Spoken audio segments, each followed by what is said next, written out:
லோகேஷ் கனகராஜ் வெறியனா மிகப்பெரிய காண்டில் வெளியே வந்திருக்கேன்.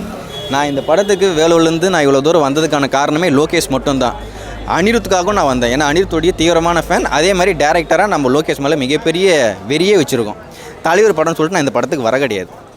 ஆனால் அவர் நம்பி வந்ததுக்கு இதெல்லாம் ஒரு படம் உண்டியா அப்படின்ற மாதிரி என்னை கேட்க வச்சிட்டாப்பில். ஃபஸ்ட் ஹாஃபில் 1 hour எவன் எடுத்தானே தெரியாது. லோகேஷ் படம்னு சொல்கிறதுக்கு ஒரு மண்ணுமே இருக்காது. அப்படியே இன்டர்வெல்லில் ஒரு பேங் மூமெண்ட் போடுறா, இனிமேல் லோகேஷ் வந்துட்டான்டா, செகண்ட் ஹாஃப் ஃபுல்லாக தூக்கி சொருவிடான்ற மாதிரி தான் இருந்தது. ஆனால் செகண்ட் ஹாஃபே படுத்துருச்சு மறுபடியும். இது லோகேஷ் தான் எடுத்தாரா அப்படின்னு சொல்லிட்டு எனக்கு ரொம்பவே காண்டாக இருக்குது. படத்தில் நல்லா இருக்குன்னு சொல்கிற மாதிரி 2 சீன் இருக்கும் ப்ரோ. இன்டர்வல் நல்லாயிருக்கும். அதே மாதிரி டிஏஜிங் பண்ணி ஒரு பேங் மூமெண்ட்னு வரும், அது நல்லாயிருக்கும்.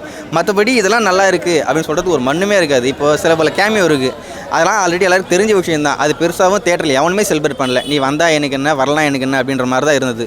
உப்பர்னாவா அவர் ஏன் வந்து இப்போது தேவையில்லாம் ஏன் போட